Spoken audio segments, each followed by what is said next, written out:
Now we have a third one, that is the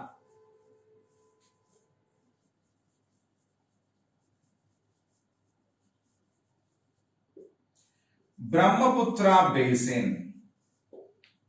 The Brahmaputra Basin. We know Brahmaputra Basin actually originates on the northern side of Himalayas. Brahmaputra doesn't originate in India. Okay, it's originating from Tibet. Here we have the Himalayas. It originates in Tibet, and when it originates in Tibet, it's known as a Zangpo.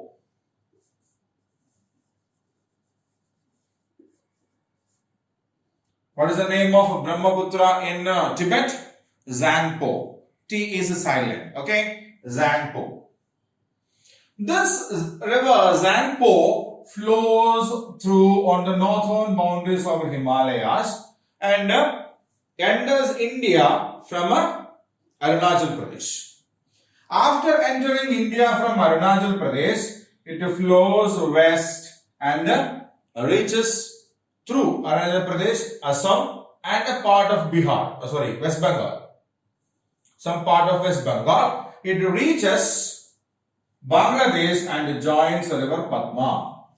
Okay, from there, Padma is one branch of Ganga, which gets split after getting into West Bengal. So from there, it joins Padma and it comes out and establishes a Sundarban Delta. Fine. So the regions which are made fertile by Brahmaputra river include Arunachal Pradesh,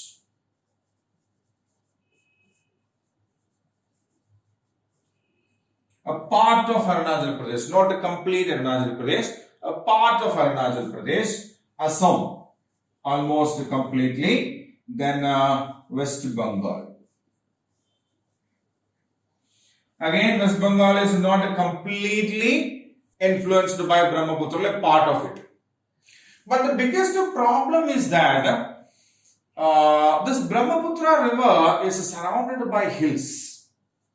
There are not much plains, where in the northeastern states of Arunachal Pradesh or even in Assam, we have Garo Hills, then Jaintia Hills, the Naga Hills.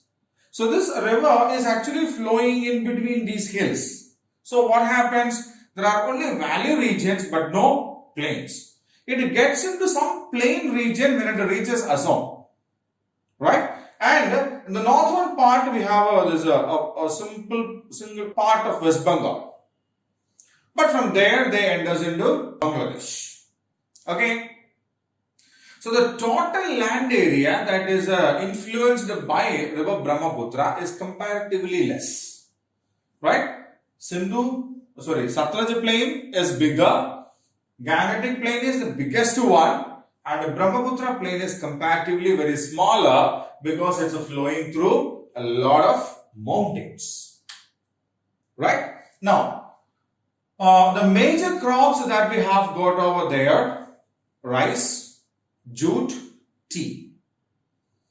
Tea plantations on the hillsides of Assam, Arunachal Pradesh or Darjeeling in West Bengal region are influenced by Brahmaputra river. Okay, Brahmaputra receives the highest rainfall in among the three regions. We saw Satluj basin doesn't receive much rainfall. The rainfall that is received by Satluj basin is comparatively very less.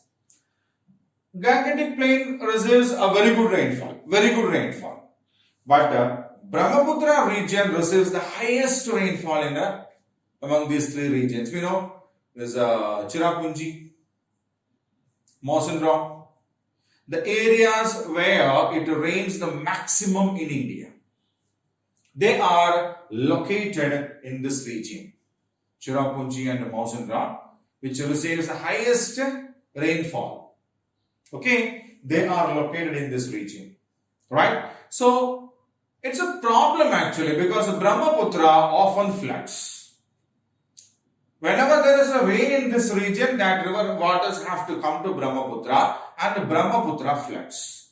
If it floods, It's good because it brings silt along with that, alluvial soil, settlement, plain is made fertile, everything well and good. But during the cropping season, if it rains, what happens? Yes, the crops will get damaged also. Isn't it? The crops can get damaged also. So that is one major problem that we have, especially with in the Brahmaputra basin. Okay, cities like Guwahati, then Shillong, then Dispur are some of the major cities that are located in this region. Okay, so two things that makes the Brahmaputra basin different is it's a narrow region. It floods quite often because it receives the maximum rainfall out of the three regions. Right? Now, this northern plain region is extremely fertile region in India. It is extremely fertile region in India, and a large number of crops are also cultivated in this region. Large number of crops. It lies just to the south of Shivalik's range, which has got a lot of grazing lands. Grazing lands means what? Hillsides where grass grow a lot, so that these sheep, animal rearing people are there, the shepherds. Yes, they can take the cattle to this region and grow them. Right? And plain land area is very good for settlement. Isn't it? If we try to construct a house on a hillside, there are a lot of dangers. Sometimes the hillside it can cause some mudslides. Construction itself is very difficult. If it is on a plain land, road construction is very easy. Establishing houses, buildings, hospitals, schools, everything is quite easy, isn't it? Yeah. So, this northern plain region is one of the thickly populated area in India. Because it's very good for agriculture. Very good for agriculture. It's a plain land area. It's easy for the construction of houses and all. And as the people live together, there are some problems also. There are a good number of industries also in this region, especially in the Gangetic Basin region. There are a very good number of industries also. But the problem is, these industries always pollute these two rivers. Which are they? Ganga and Yamuna. Okay. So there are a lot of industries that are functioning on the either sides of Ganga and Yamuna. We know Kashi, Haridwar, these kinds of places are religious places, historical places where people go for worshipping, prayer and all. Okay. Along with that, the other regions have got a very good number of industries also. Because industries also need water a lot. Industries also need a lot of water. And the speciality of these rivers in the northern plain regions, they will have water throughout the year. Okay? They will have water throughout the year. During summer, the ice melts and we get water. During rainy season, it rains and we get water. Okay? So if they try to establish an industrial unit somewhere else, they need to make some arrangement for the water. But when they try to establish these kind of industries on the banks of Ganga or Yamuna, there is no such a problem because they will definitely always get water there. But they make these rivers polluted. They throw all the waste into the river and the river water gets contaminated, polluted with this chemical waste and all. And after mixing it with this chemical waste and all, is it good for the agriculture? Is it good for agriculture? No. Okay. So, one of our previous Prime Ministers, Mr. Rajiv Gandhi, he started with a program of clearing the Ganga from these pollutants. So, he started with the project called the Ganga Action Plan.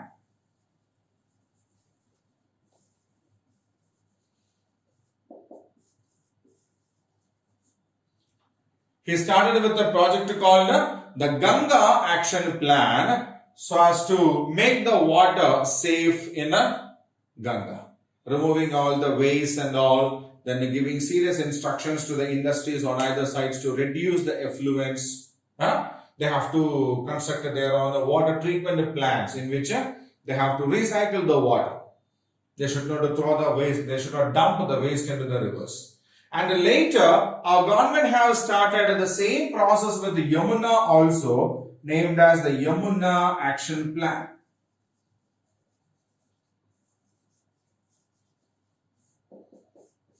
So the Ganga Action Plan and Yamuna Action Plan are two serious projects initiated by our government to make it sure that the Ganga and the Yamuna will never get polluted. Because they are, see, Gangetic Plain is the biggest plain in the region, isn't it? And this Gangetic Plain depends upon Ganga and Yamuna a lot. If that region gets polluted, then what happens? If the Ganga and Yamuna gets polluted, that water cannot be used anywhere else. Isn't it? Yeah, so the existence of this complete plain depends upon the existence of river Ganga and river Yamuna. Okay, so they have understood the importance of clearing the pollution out of these two rivers, and they have started these two projects. It's okay, it's doing good. Okay, they couldn't achieve a complete success out of it, but they were okay with that. These two action plans are working well, and now these two rivers are comparatively better, we can say. Right? The rate of pollution has decreased comparatively, and it's our attempt, it's our effort to make it sure that these two rivers will not die. Okay?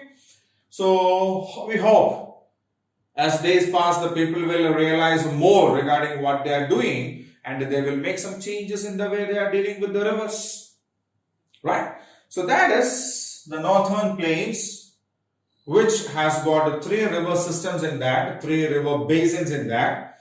The Satluj Basin, which is located on the northwestern part of India, or the Gangetic, or the Northern Plain. The Gangetic Plain, which occupies a major part of the Northern Plain, and it's the central part of it, and the northeastern part of the Northern Plain is by Brahmaputra Basin. Right? So that is a lesson part, and now it's a time for us to do some activities and question answers of this lesson.